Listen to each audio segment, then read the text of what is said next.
Hey everyone, welcome to the podcast today. We are here in the sound booth again. If you're watching this on video, we've got some pretty schmexy lighting going on. It's definitely built for sound, not video, this booth, I would say, Yeah. which is interesting. If you're listening on your podcast app instead of We've got great video, faces for yeah, it. I was going to say you're lucky. Yeah. If you're only listening, There was a you're big getting the best storm last experience. night. It like messed with our hair. I'm looking a little bit red. I don't know why. It's just like weird lighting from It's the best in perspex. here. Yeah. Yeah. But anyway, we've come together today to have a bit of a chat about pricing. This is a question that we get a lot through our groups, on the podcast here, all sorts of different ways. And actually, even people who come into our paid programs, one of the first things we work with almost everyone on is pricing, because no matter what level people are at in business or experience, it seems like one of those things that just seems to come up regularly as a bit of a challenge for people. So thought we'd have a chat about what are the mistakes people make with pricing, and then maybe a few hints on how we could all be doing that a little bit better. So who wants to go first this time? What's one of the biggest mistakes you have seen with how massage therapists price themselves? Let me start with something that I did. Our biggest mistake back in the day, I charged $25 an hour. What? Yep, that's How how I long ago was started. this though, Alicia? This was 25 years ago in my first year that out. makes a little bit more sense. And I remember someone saying, "Oh, do you have your health insurance number yet?" And saying no. And she said, "I'll wait until you do." And going, "Of course." Yeah, because I was too expensive. So that is number one. 25 biggest- bucks, you're too Yeah, expensive. I was too expensive. Wow. Yeah. Me, And she couldn't get $25. even 25 years ago, that was not enough money. However, that was, yeah, there you go. There's my first mistake, is not charging enough money. And you were fresh out. So look, I get that. You know, a lot of people who very first start out of school, newly qualified, I reckon, from my point of view, one of the things that happens is we price ourselves like a consumer and a student instead of like a professional therapist. So I always imagine, like, while people are studying, they're eating 2-minute noodles for dinner every night. They're like super poor. They're living out of their parents' basement, all that kind of stuff. Then they go to price themselves. And because that's the environment they're living in, they get really nervous about charging normal sort of prices.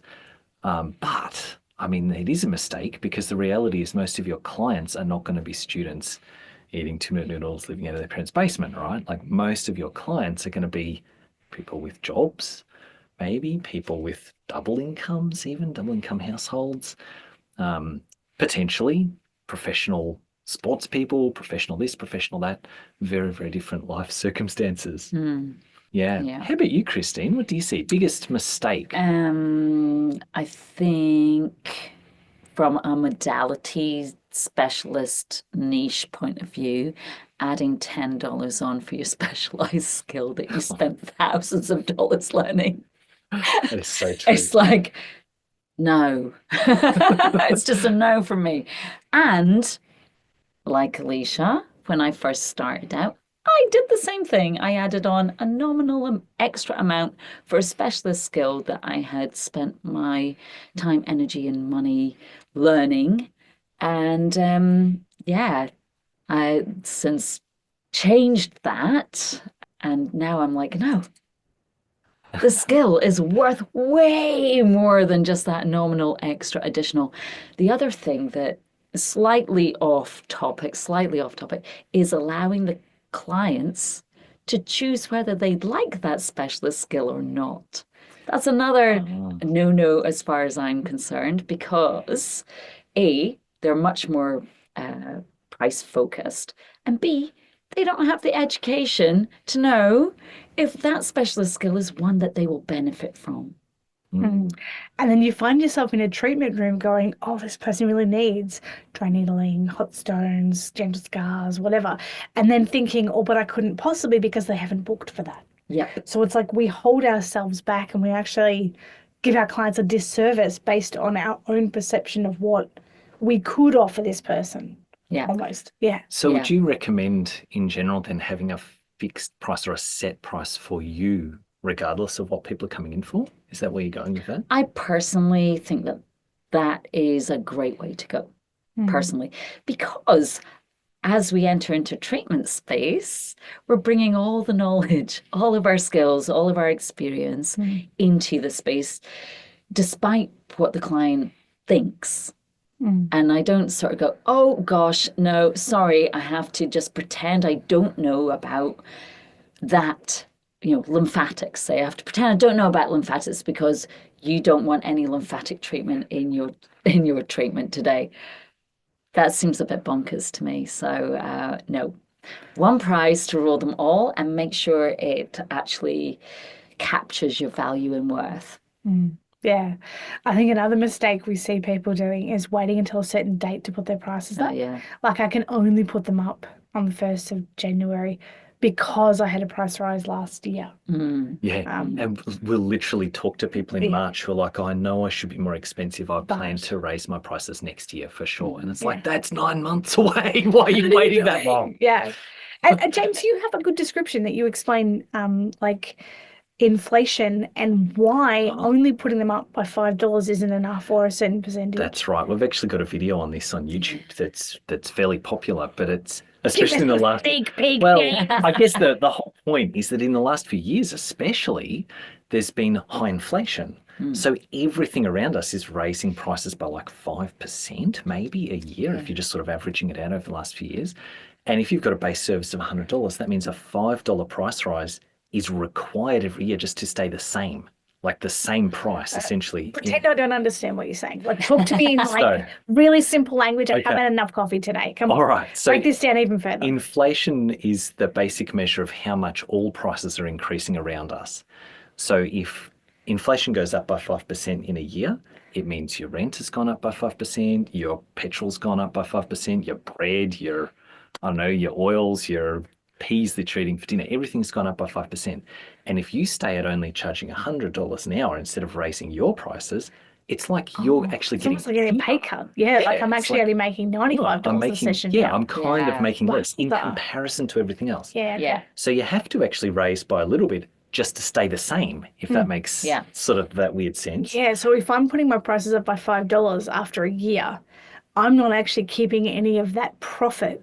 I'm actually spending that profit on my laundry, my towels, my pallet power, everything gas, else. all that kind of stuff. Yeah. So it feels like, oh, I'm being super greedy, maybe, and putting it up by a whole $5, and then I'm going to be bathing in my money all of a sudden. Or whatever stories. Whatever stories they tell themselves. That's right. I'm just pretending here. I'm playing devil's advocate and having kind of fun doing it.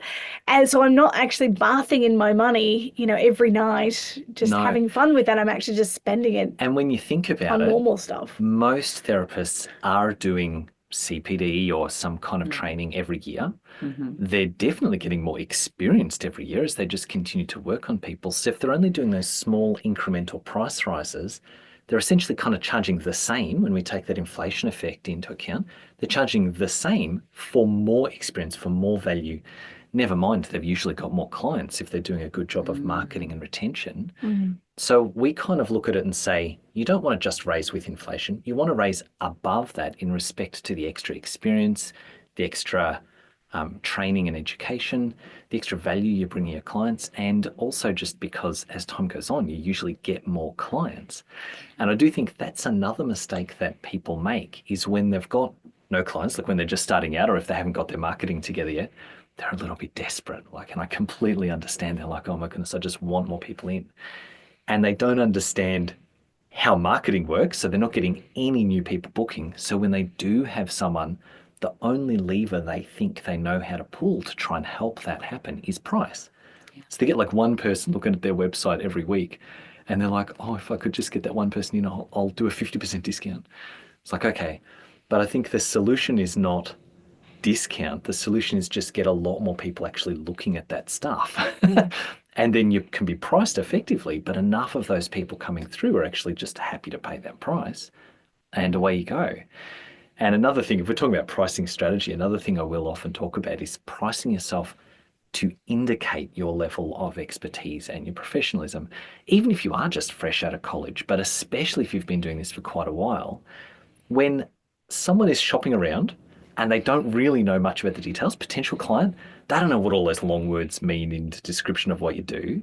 Thixotropic nature of fascia. Yeah. Yeah. What? Wow, you sound smart. Visible spot within a taut band of skeletal muscle. Well, all sorts of stuff. But their eyes will glaze over a little bit, right? But if they see one therapist that's $25 a treatment, no, maybe even not that cheap, but they see one therapist that's $80, and then they see someone else that's 120, and they see someone else who's 200.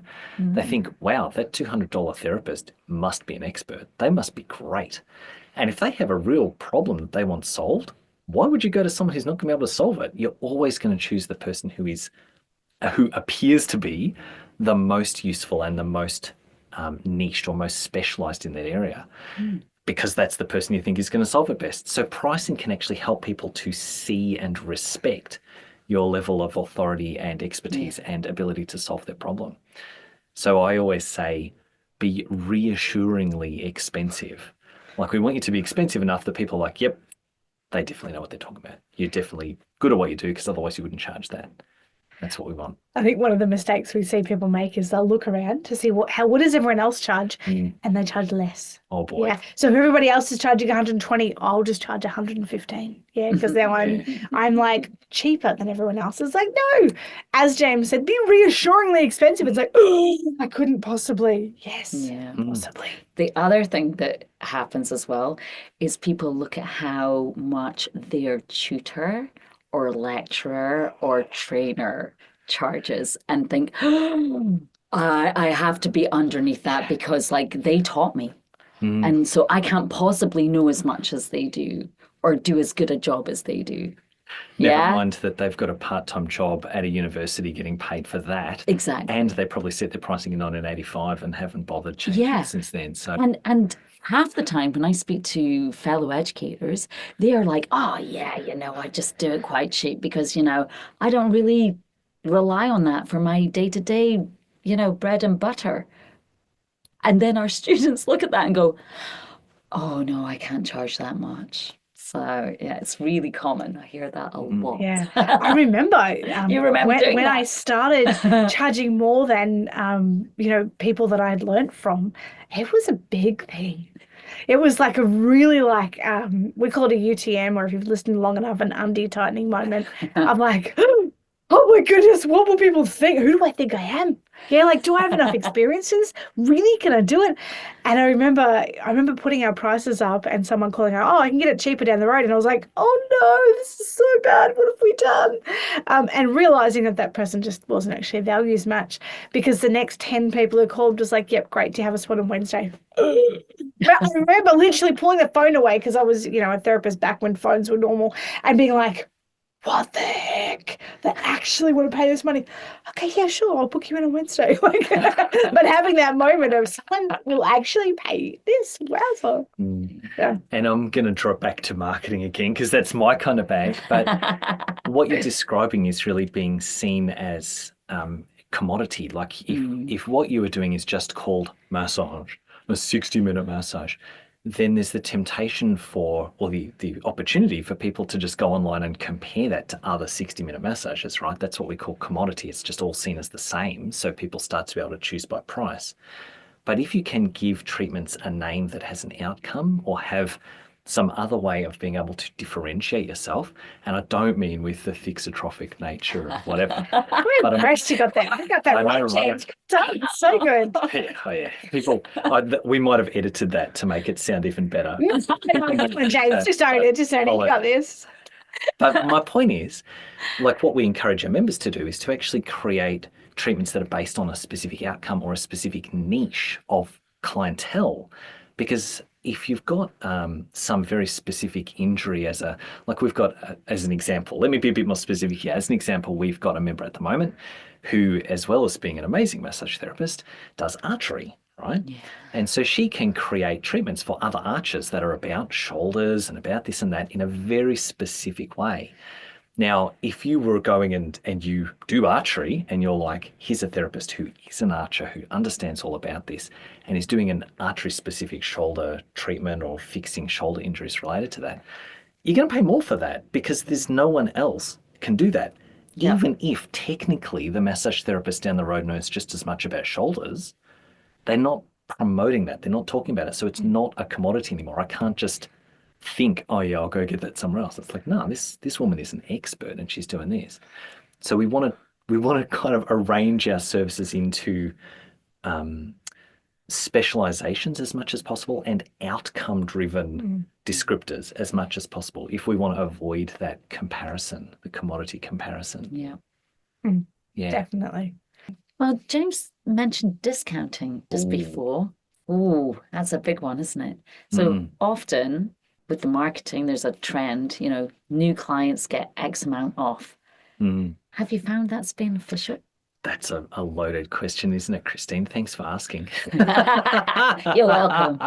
We talk about this a lot too, because it's not just discounting, but there are those services where it's like coupon things that are those coupon places are very good at marketing. So a lot of therapists will get a phone call from someone who does coupons and they'll be like, oh, you'll get so many bookings. And the challenge with that, as well as just direct discounts, is that if someone is booking in there, it's because they want a discount, not because they want a specific treatment or a specific solution. And you don't want clients that are in it for a discount. You want clients who are in it because they want fuller health. They want to solve a muscular problem. They want whatever kind of outcomes you actually offer, because that's much more aligned with what most health practitioners, body workers, massage therapists actually want to do with their lives, right? Whereas if someone is like, I'll come see you because you offer a 30% discount, it's like, what happens when the discount's not there anymore? Like, this client is not a good match. They just move on to the next discount person.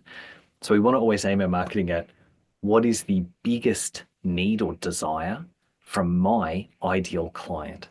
And if you can figure out what that is, then when those people start coming in, they're awesome, right? Because they've got this huge thing they want fixed, or this treatment that they want help with, or this support to achieve something.